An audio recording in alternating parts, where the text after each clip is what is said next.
Jenny. At this time, I'd like to hand it over to Claire to kick off today's bridge event. Good afternoon, Claire.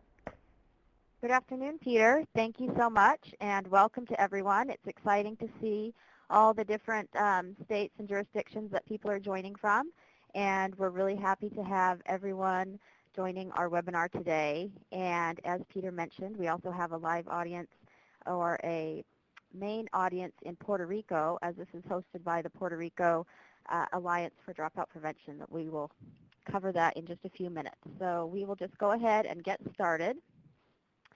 And just to reiterate what Peter already mentioned, we have an audience in Puerto Rico, which is a large group of social workers who are working specifically on dropout prevention in Puerto Rico.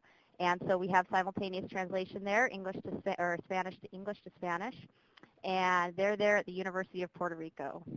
And then we have all of you joining us virtually as well. And we have today our featured presentation by Audio Dr. recording Myriam for this Baker, meeting has begun. who is the Director of Research and Evaluation at Knowledge Universe.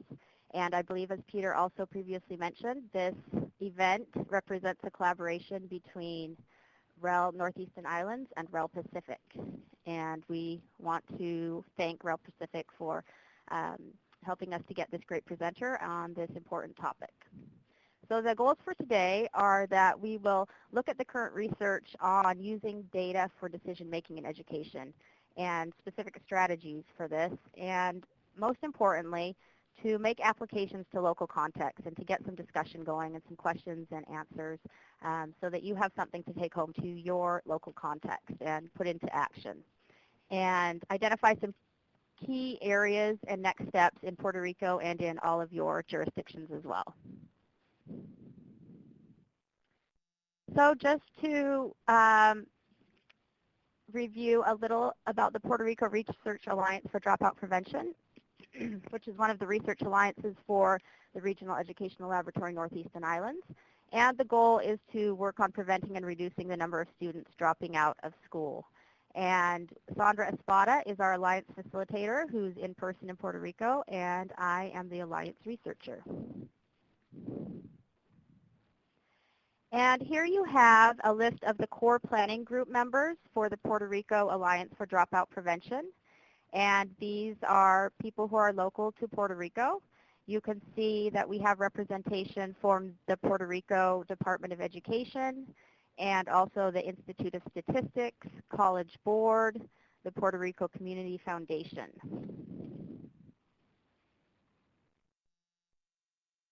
We've done many research studies and workshops over the past year. Here are a couple that are still in progress.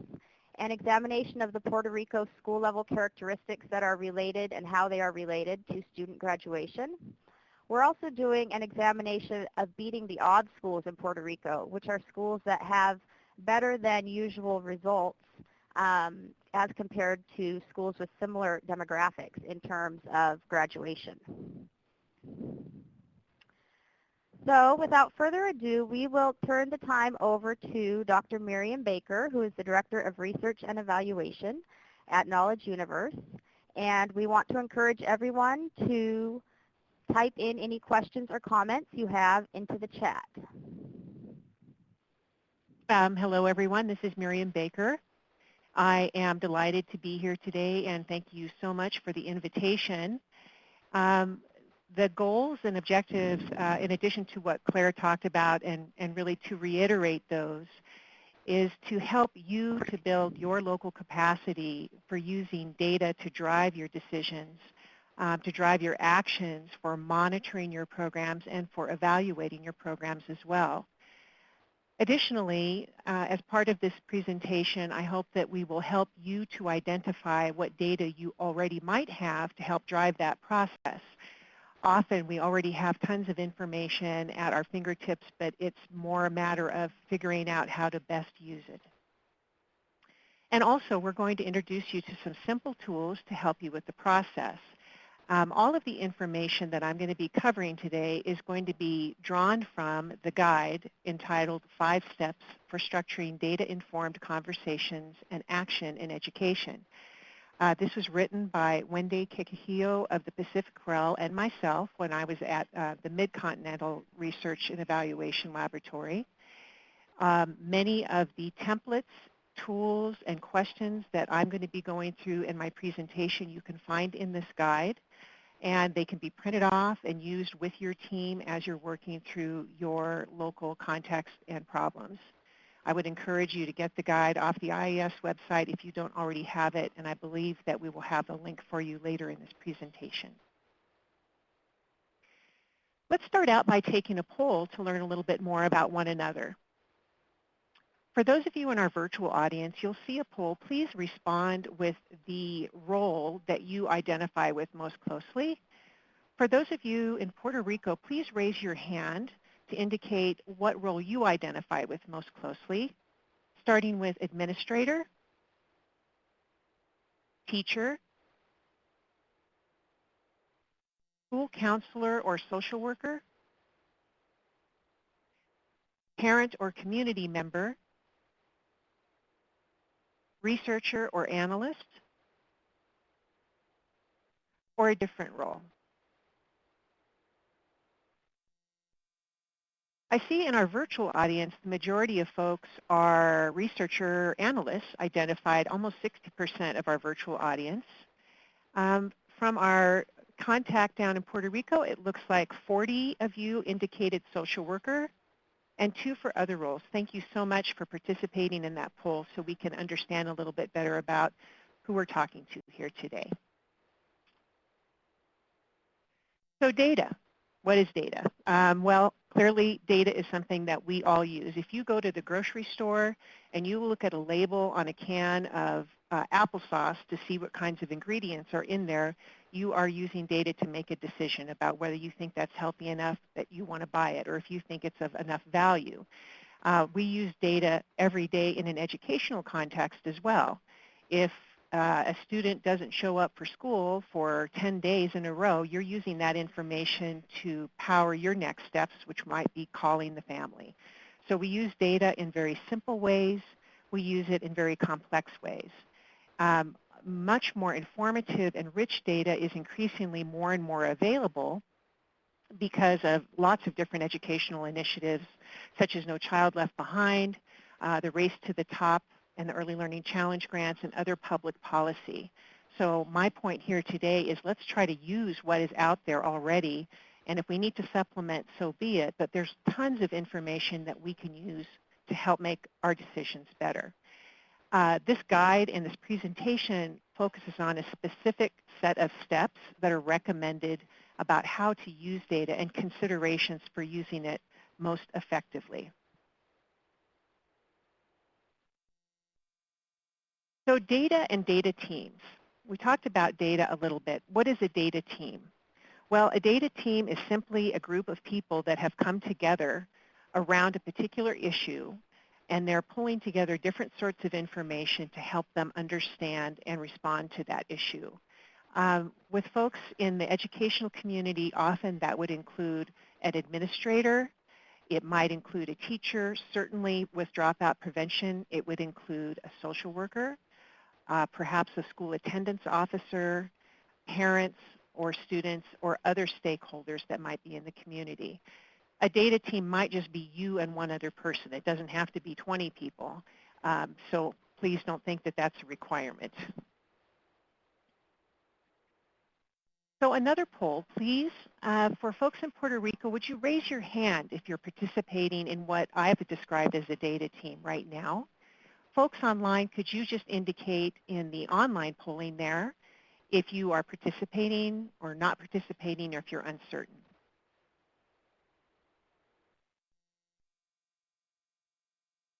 So it looks like from our virtual audience that, again, the majority are participating in what we've described as a data team. Well, right about half. About half of you, about 40% said no, about 10% are not certain.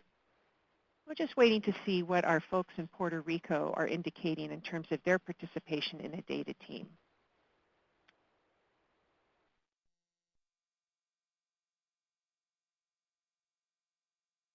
Mostly not in data teams and one person is. Well, that's just fine because hopefully as a result of this presentation today, you will feel more empowered and be able to connect with your peers in your school or community to start such a data team to work on issues that many stakeholders are going to be weighing in on. Thank you. So now to go to the 5 steps of the guide. This is what we're going to cover with the rest of our time here today. The first step is called setting the stage. What question is to be addressed in your data-informed conversation? The second step will be examining the data. The third step, understanding the findings. The fourth step, developing an action plan. And the fifth step, monitoring the progress and measuring the success of that plan. So step 1, setting the stage. This step identifies the question to be asked, the information needed to answer it, and the feasibility of accessing the information. Crafting a clear research question is crucial for enabling data-informed conversations. So your data team should start by framing the what question as simply as possible. Answering your what question can lead to other types of questions, such as those that look at relationships between 2 different things. So for example, in terms of dropout prevention, at the simplest level, your what question might be, what is causing the increase in our dropout population in our school? The sub-questions might be something like, is there a relationship between a student's grade level and the potential to drop out? Are they more likely to drop out as a junior, as a sophomore? Are girls more likely to drop out than boys? But start out with one big, simple what question and try to keep it very focused on that to the extent that you can. The biggest challenge I see when I work with local groups that are trying to do this kind of work is they make things way too complicated and they try to answer too many questions at once. So brainstorming with your group is a good way to start. I'm imagining for the folks in Puerto Rico, because of the initiative that you've come together around, you already have your what question. So for those of you that are virtual, I would love to hear if anybody has a research question they would like to share in the chat window about what they're working on right now. For folks in Puerto Rico, please just turn to a neighbor and talk about what you're working on right now. If you do have, even though you're not in a data team, what kinds of what questions would you be wanting to answer in your setting? And again, I would encourage our virtual audience, if you have anything you'd like to share, it makes our presentation so much richer when we have, quote, real problems that we're talking about.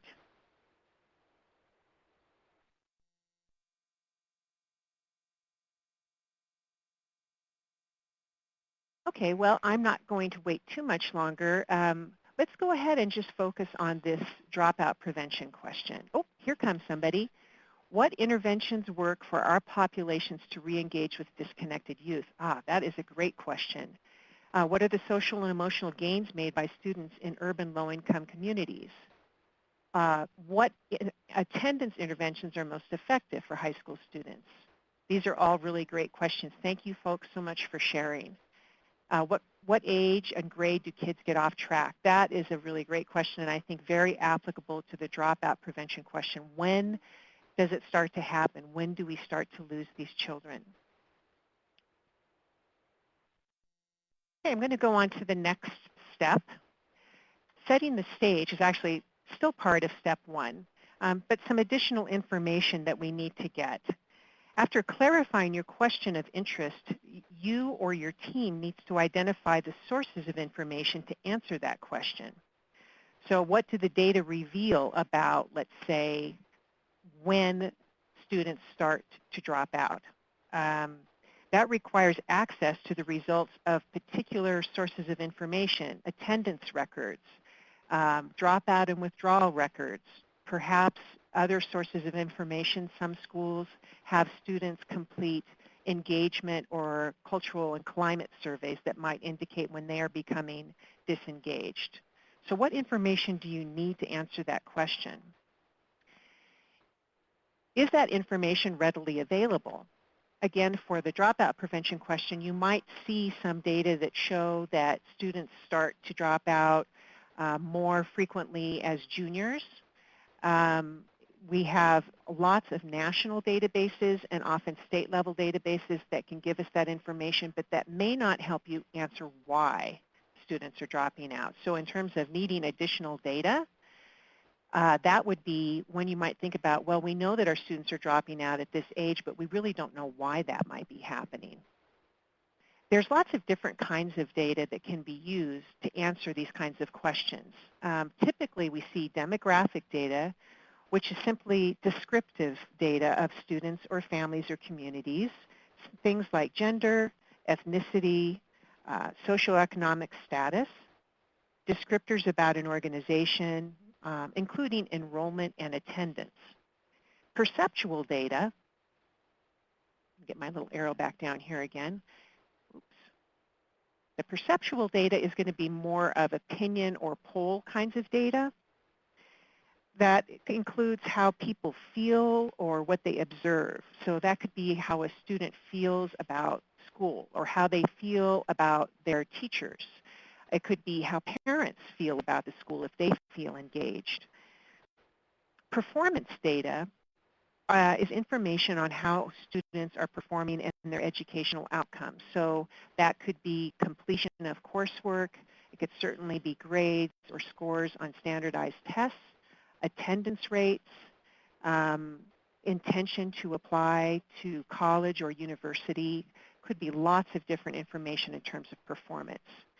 Programmatic data is more descriptive information on how activities are conducted within your organization. So thinking back on some of the questions that you posed earlier, social emotional learning programs, early intervention programs. So programmatic data would be descriptive of those activities and those particular kinds of interventions, the frequency of them, the nature of them, their goals and intentions. So let's take another poll at this point about the kind of data that you are typically using now. I've just described these 4 main sources. Virtual audience, if you'd please check all that apply. And folks in Puerto Rico, if you could please raise your hand when your facilitator asks this question. How many of you are using demographic data right now? Again, descriptive of students, teachers, or families. How about perceptual or opinion data, often coming from surveys? Performance data, based on student outcomes primarily. And then programmatic data, that's describing the different kinds of programs, educational programs or intervention programs. So it looks like in our virtual audience, over 80% use demographic and performance data, and that would be exactly what I would expect.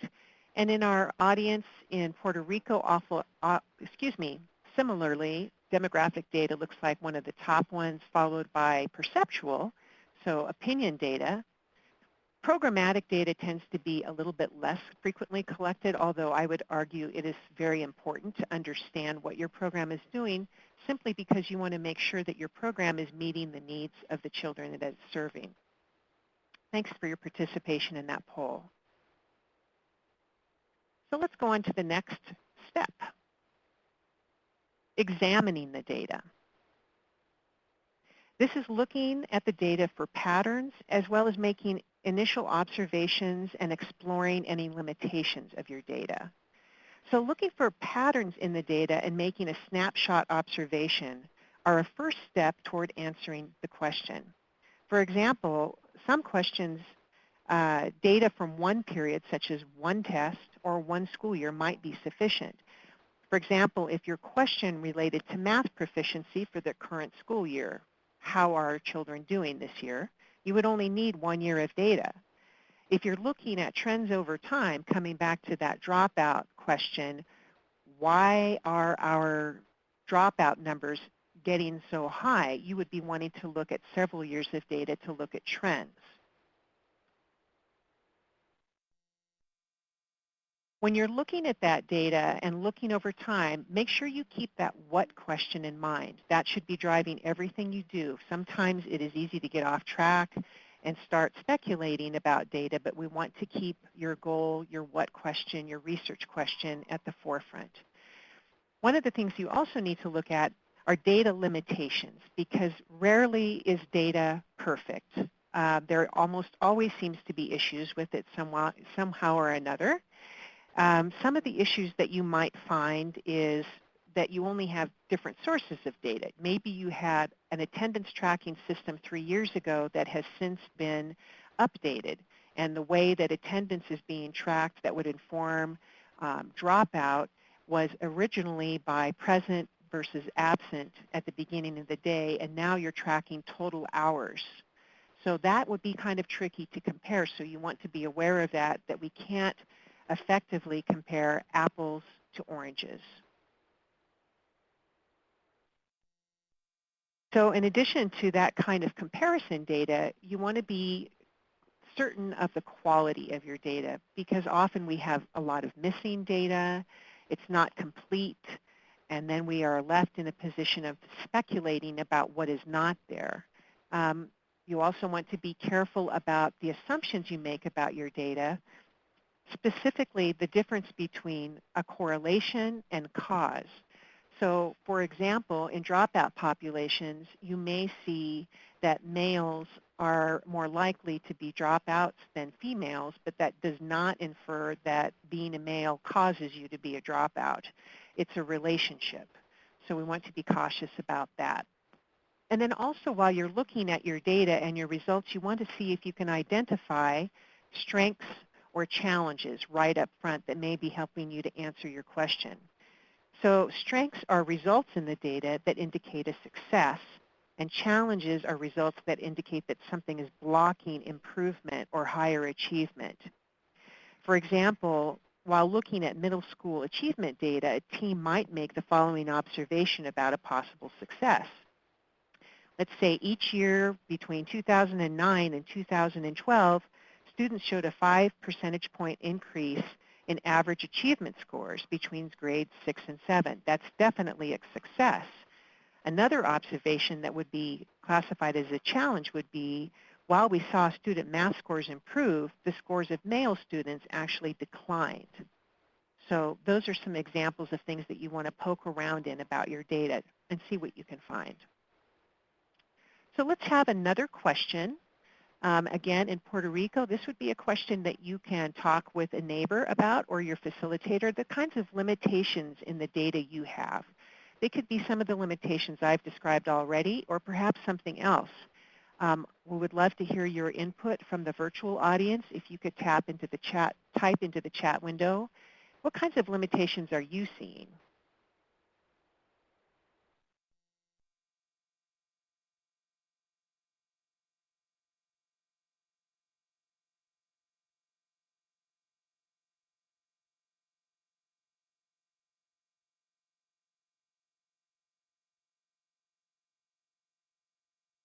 Oh, great. It looks like many people are typing some of their challenges. I'm just going to read off some of these for the benefit of our audience in Puerto Rico. Difficult to get family involvement in collecting data. Oh my gosh, that is, I think, always the toughest nut to crack, is getting information from families and getting their involvement. Lack of consistency in data collection. Data silos, meaning that there are multiple systems that are not talking to each other. Bad data, changing methods of computing performance. That's often what I'm seeing too. As our standards are changing, we can't necessarily compare from year to year. Getting accurate pre- and post-intervention data, data that accurately matches your programming, also very difficult. Very great. Thank you so much, folks, for entering your challenges in the chat window. There's obviously lots of challenges.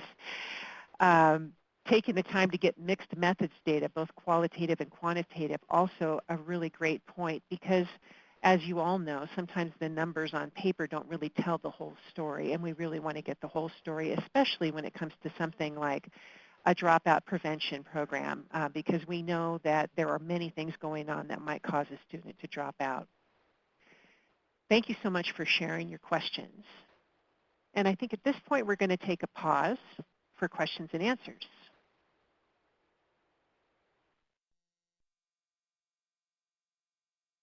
Thank you so much, Myriam. And If you have any questions or any comments or any feedback, please type them into chat at this time. We're also going to see if we can unmute the lines in Puerto Rico so we can get some questions from the audience there, or any feedback on the previous polls and discussions we've done up until this point. I know we've covered them pretty quickly. It looks like we have a couple of questions coming in from the virtual audience.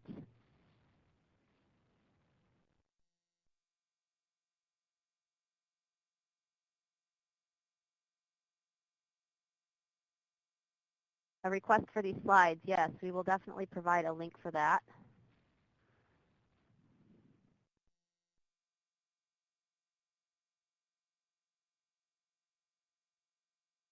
Some more questions are coming in, so we'll just give a couple of seconds here.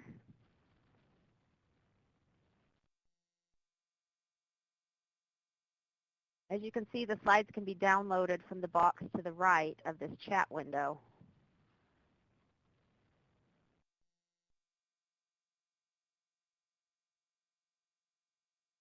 Looks like we have no comments or questions from Puerto Rico.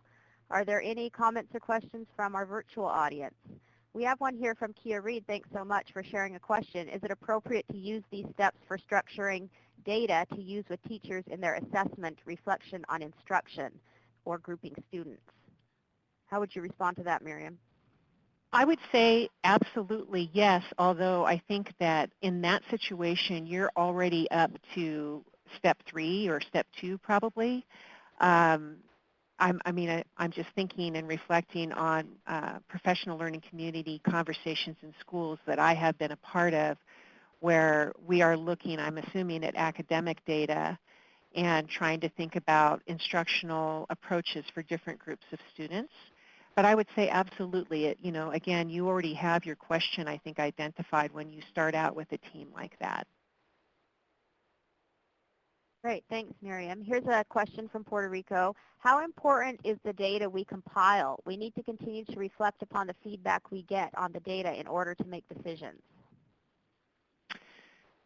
I'm not quite sure if I understand how important is the data that we compile. I would say data is, speaking from a research perspective, I think it's incredibly important.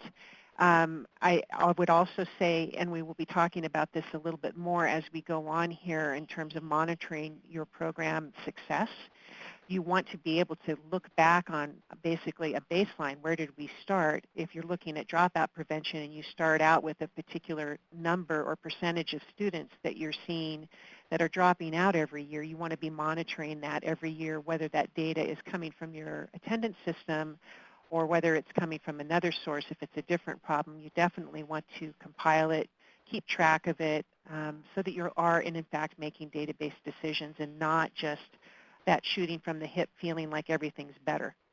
So absolutely. Great, thank you. And the person that posed that question really wanted to reaffirm the importance of doing continuous reflections on the data. Absolutely. So we have another question here. Can we get people to look at early elementary school attendance data? The dropping out process starts very early. And I That's see Steve Neff at Montgomery County Public Schools in Maryland. And Steve, I really applaud you for thinking that way, because often when I've worked with school districts about attendance issues, they are unwilling to do that. The programs that I've seen that are most successful in turning around chronic truancy and impacting that dropout level do start in elementary school. Absolutely.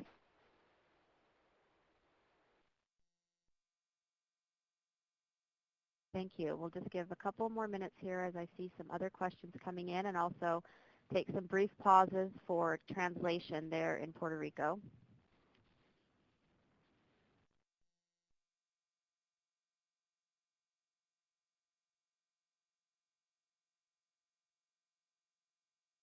If we have any other questions from the virtual audience, you can enter those in chat right now.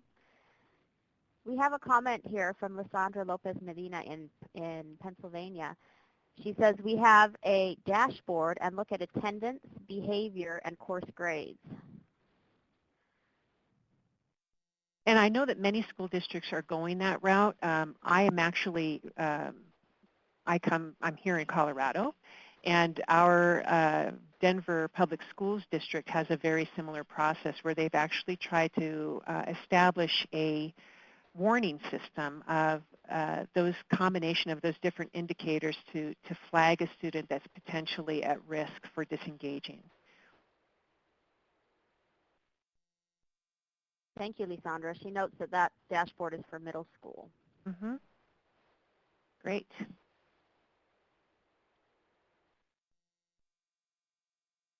All right, I think we have one last question coming in here.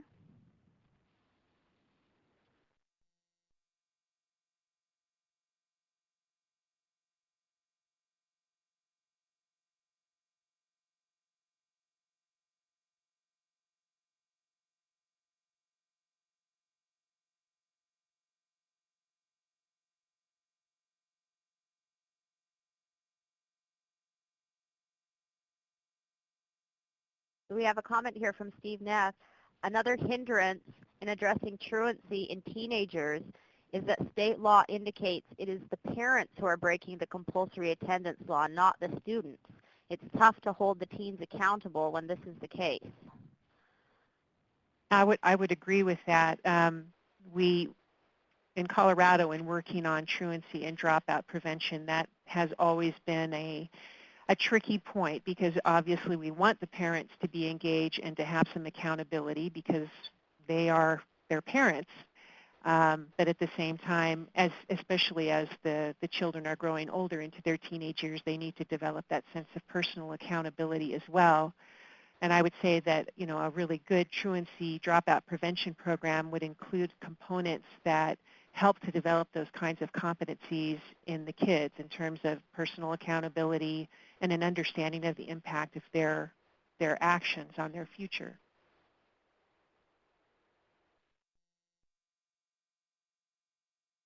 Thank you. Just a brief pause for translation, and we have a question here from Benjamin Robinson in Washington, D.C. He wants to know if dashboards and early warning systems have been proven to be causally related to improved outcomes. He thinks it's a wonky question, but I don't think it is at all. And he's wondering how much we know about the effectiveness of these. I know they're quite new. Mm-hmm. And you know, Benjamin, I am not familiar with any causal research on that. Again, in Denver here, I know that they have seen some impact, but there, like in many school districts, are so many new initiatives happening at the same time. I think it would be difficult to tease things apart to directly link it to that dashboard. That's an excellent question. All you researchers out there, maybe somebody could take that one on.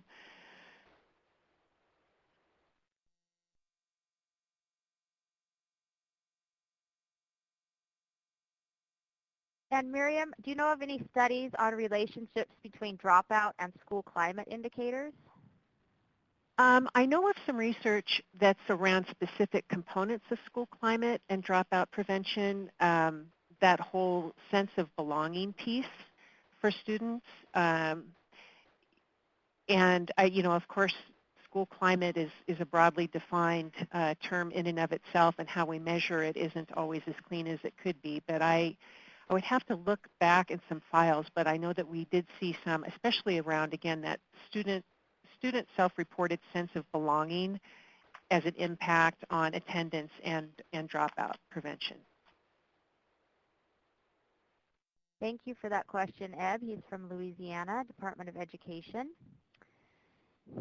And we have a comment here from Jared Robinson that research on early warning systems would likely lag 4 to 6 years after implementation. That makes sense. Yep, absolutely.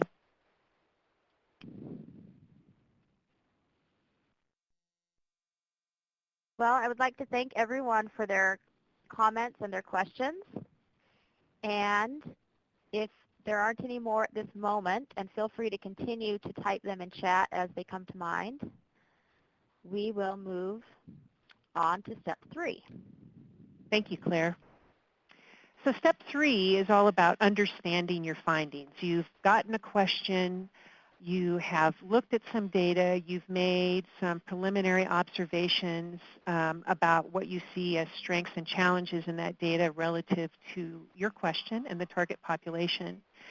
So understanding your findings, making observations about that data on a more detailed level is the basis for identifying the driving factors that underlie those patterns, strengths, and challenges, and for informing future action plans. For example, if you did identify with the dropout population example that you saw that males were more likely to be dropouts and earlier than females, that might lead you to ask another question. Now that I see that, why? Why is that happening? So step 3 is really about digging in and trying to find out about that underlying cause. The data team, or you as an individual, seldom would have the time to explore all of the challenges that you might uncover in the data. So again, extremely important to stay focused on your one question and to stay focused on the facts and to stay focused on something that you can truly impact in your setting. For example, I think probably everyone in our audience knows, especially if we're talking about an at-risk population, that there are lots of things that are happening for these children and youth outside of the school and outside of the school day that may be contributing to their likelihood of dropping out. Are those things in the school building that we can impact? Well, some of them we might be able to. We might be able to increase family engagement. We might be able to provide some kind of an intervention program that connects children with pro-social activities in the community or work activities or homework help. That it is important to recognize what you can and what you cannot impact. So stay focused on what you know that you can impact. And I recognize, and I'm assuming, I guess, with our folks down in Puerto Rico, that as social workers and counselors, you may have more connections in the community with community resources than a typical school teacher might. So again, that will vary for all of you depending on your setting. But in any case, we want to focus on an actionable challenge that you have driving factors that you can address or influence directly. And one way to identify the driving factors for a key challenge is to ask a series of why questions followed by a series of because responses. I'm going to advance to this next slide, which is taken right out of the guide. And if you have the guide, it's on page 11, and I apologize if it's not terribly clear. So I'm actually going to read some of these. So this is sort of like a decision tree, only it's not so much a decision as it is driving you to look deeper and deeper and deeper. For example, the key challenge I have listed on here is the number of middle school students who meet or exceed proficiency on math standardized tests has declined during the past 2 years. So your challenge question is why? Why have they declined? A potential driving factor or because answer is students spent less time on math topics. Okay, so then why did they spend less time on math topics? Potential driving factor underneath that is because math topics were not integrated throughout all subjects. Well, why were they not integrated in all subjects? So you see the process, it's driving you further and further and further till you get to a place where there is potentially a factor that you can impact, that you see as being logically and linearly related to what your problem statement is. And again, this blank template is in the back of the guide. It's something that you can print out to kind of walk through this process.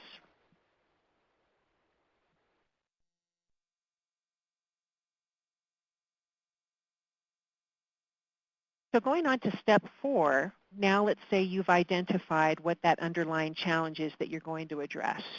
And you want to make a plan of how to address it.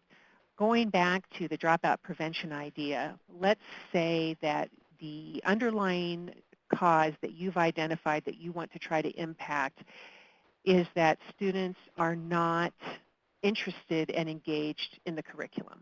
That's a common reason that I hear from students, especially at the high school level. They don't see it as relevant. they don't see it as important, they don't see how it might benefit them. So I'm going to make a plan with my data team to put something together to address that issue. So in developing this plan, to reduce the challenge and promote success is to identify, first of all, your key stakeholders will be involved. So stakeholders, again, could be the people that are on your data team. It could be a larger group of people. It could include parents that are concerned about the dropout level of children in their neighborhood. It could include other community resources. It could include representatives from the workforce. So identifying the key stakeholders that would be involved in putting together this plan to get students more highly engaged with the curriculum. Who would you want to have at the table? Without the support of key stakeholders, even the best plan is unlikely to succeed. So again, those stakeholders might include principals, curriculum and instruction specialists, assessment staff, teachers, parents, students, community members, and so forth. So careful planning will help you and your team take the right actions to tackle the challenge you have identified. Developing an action plan typically includes short-term objectives and a long-term goal. Short-term objectives allow for tracking progress and of identifying steps toward a larger goal. Having a long-term goal makes clear what the plan hopes to accomplish in the end. So in your data team, clarity and agreement on objectives and goals can be improved by using what we call the SMART system. I'm sure that many of you are familiar with that. And let's see here, I don't want to jump ahead too fast. I'm going to go on to that on our next slide. But as you get going on developing your goals and objectives, you really want to think about your plan. Is it feasible? For example, if you're trying to impact student engagement with the curriculum, you might think about bringing in community members to share about the work that they're doing that is tied to some of the curriculum that is being delivered, an engineer or a mathematician or a teacher. But you want to make sure that it's really something feasible that you can do. You may not be able to afford or have the time or the resources to do something more complex. When you're looking at your plan, you want to look at what is it we're trying to change. Are we trying to change students' reported level of engagement with the curriculum? When do we want to see that change occur? Do we want to see it this year? Does it need to happen by the end of the semester? Again, what's feasible? What kinds of resources will need to be in place to lessen that challenge and increase the probability of improvement? And then again, your activities, and are those activities feasible given what your available resources are? The SMART goals, and again, I apologize this is not as clear as it could be, also is in the guide. It is on page 10 of the guide if you have it to look at. The guidelines for SMART is specific, so again, keeping it very honed down to specifically what you're trying to accomplish, the people that are involved, what the goal seeks to accomplish, all of those constraints that will really help you to be clear about what you're trying to do. It's measurable. So if, again, we're trying to impact student engagement with the curriculum and interest, how are you going to measure that? Is that going to be by a survey? Is it going to be through a focus group? Is there another tool? It needs to be measurable so that you know you are making progress and you know when you have succeeded. Is it attainable? Is it reasonable to think that you can really get that kind of change happening in those students over the course of a school year or a semester or whatever you are trying to do? Is it relevant? So the goal needs to be meaningful to your stakeholder group, which of course in this case it would be because we've identified that dropout prevention is of high interest. And is it timely? You need to have a time frame, again, if it's going to be a semester, a school year, is it a 3-year plan, is it a 5-year plan? But it needs to be something very clear that you can communicate to others.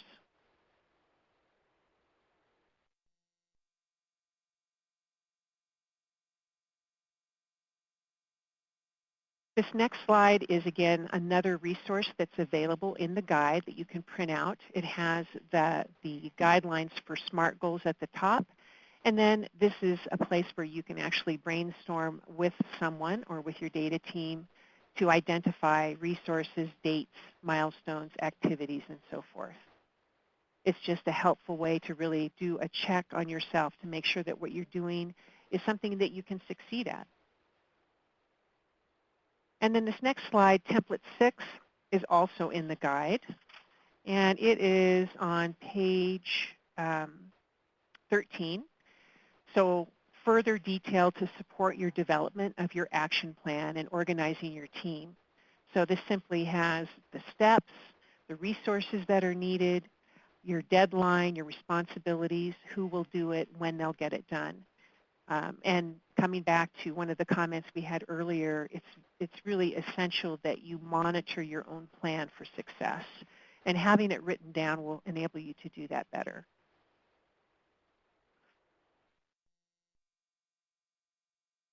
So the final step is monitoring your goal's progress or your program's progress and measuring the success of the goal that you have.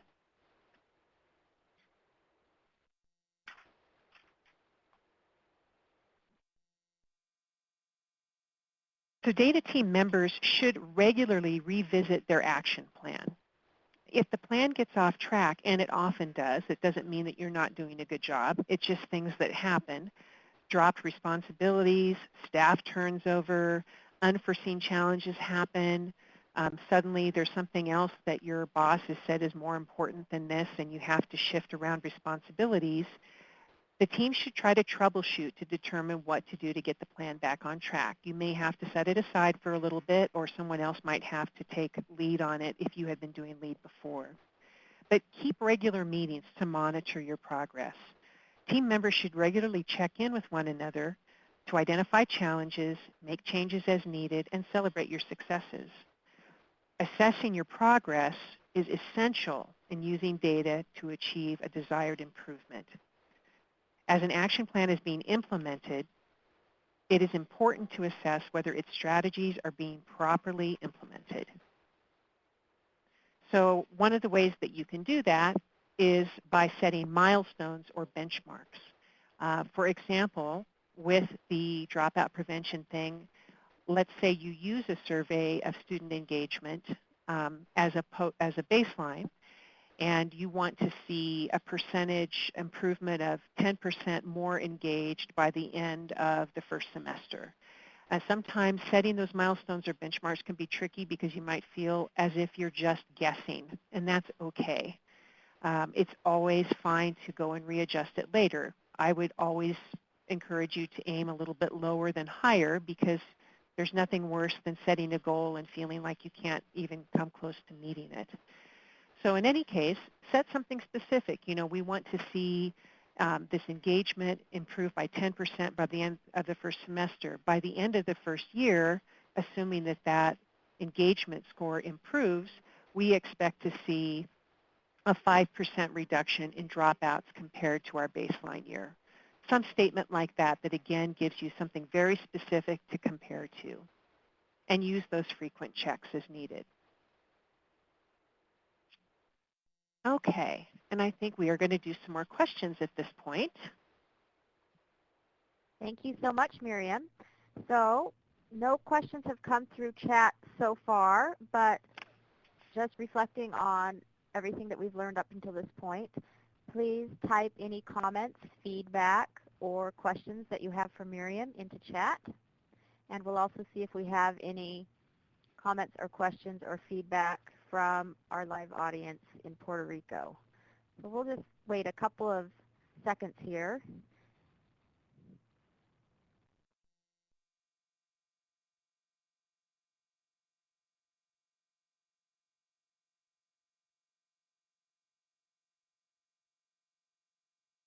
We especially welcome any questions, comments, or feedback that apply to your particular context and the work that you're doing. Perhaps any ideas for how you will use this information in your day-to-day work.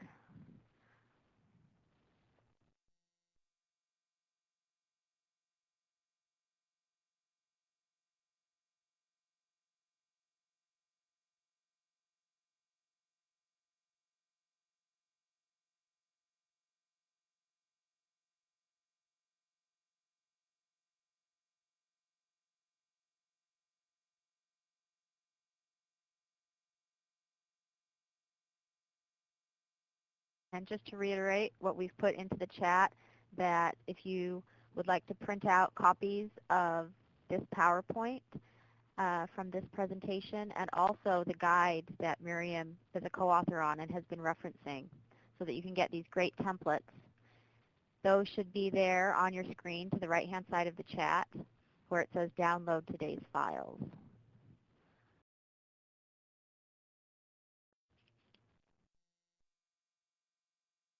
Looks like there are no comments from Puerto Rico.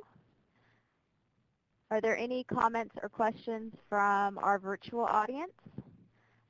I see one here from Paul Smith, who wants to know what advice you have to encourage, quote, reluctant teams. That's a great question. Yeah, not everybody loves this work as much as we do, huh?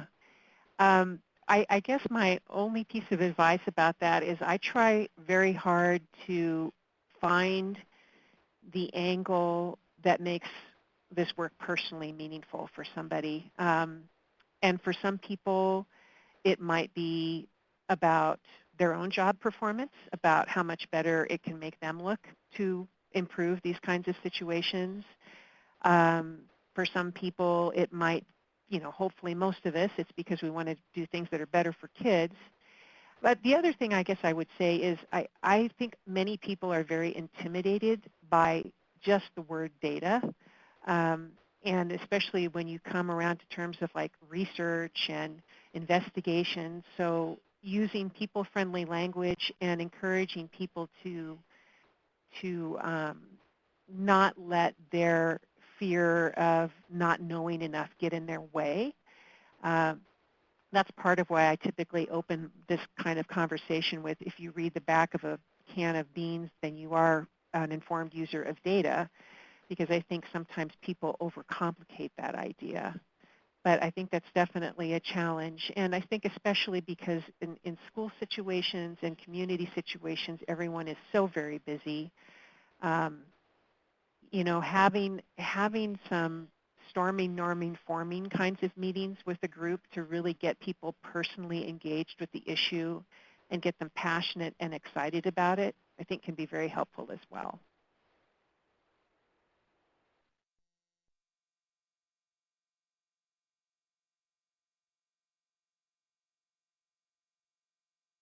Thank you, Myriam.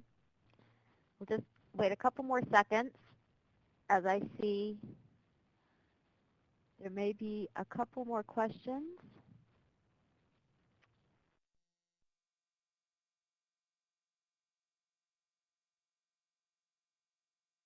All right, it looks like there are no further questions or comments, and we will be finishing a little early today, but I think we've really gotten a lot of rich information in this brief amount of time.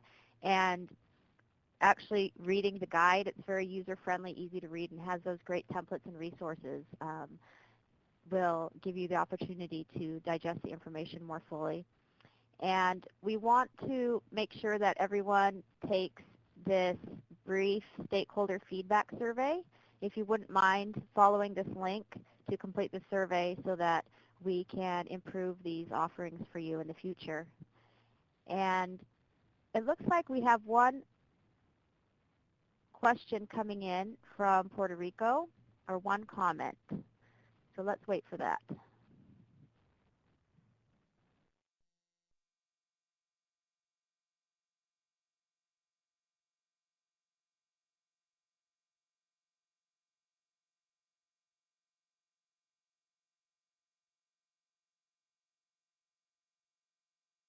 So we have a comment from our Puerto Rico audience that sometimes it feels like collecting data is not useful for some people. Yeah, and I think that comes back to the reluctant data team member. Um, I don't think that there is a simple, easy answer to that problem. I spend an awful lot of time trying to educate people about the value of data and help them, again, to overcome their intimidation about it. I think a lot of people may not recognize the value of the data because they don't understand how it can be used. And that would be where those of you that are more familiar with using data can be great advocates and helpers to just bring folks along. Because my experience has been once people do understand a little bit more about how data can be used, they're pretty excited about that because it's real information that they haven't had before. So just keep fighting the good fight. And I guess I shouldn't use the word fight. Keep trying to work with people and help them to understand how important it can be and have compelling examples to show about that. Thank you so much, Myriam. Thank you to all of you for all of your questions and comments and for your participation today. Please, again, take a quick moment to complete this stakeholder feedback survey. And if you'd like further information about the work that REL Northeast Islands does in Puerto Rico or in general, here is Sandra's email and my email. Also, the email address for Myriam Baker, our presenter, if you have any additional questions or feedback for her. We want to thank her so much for her time, and also we want to thank REL Pacific for helping us to facilitate and collaborate to do this important event. Thank you. Thank you, All right, everyone. thank you so much, everyone. Yeah, thank you, Claire, for moderating, and thanks so much, Dr. Baker, for the amazing presentation today. This concludes the REL Northeast Islands Bridge Event webinar, and have a great rest of the day, and have a great rest of your professional development in Puerto Rico, everybody. Thank you so much. Bye-bye.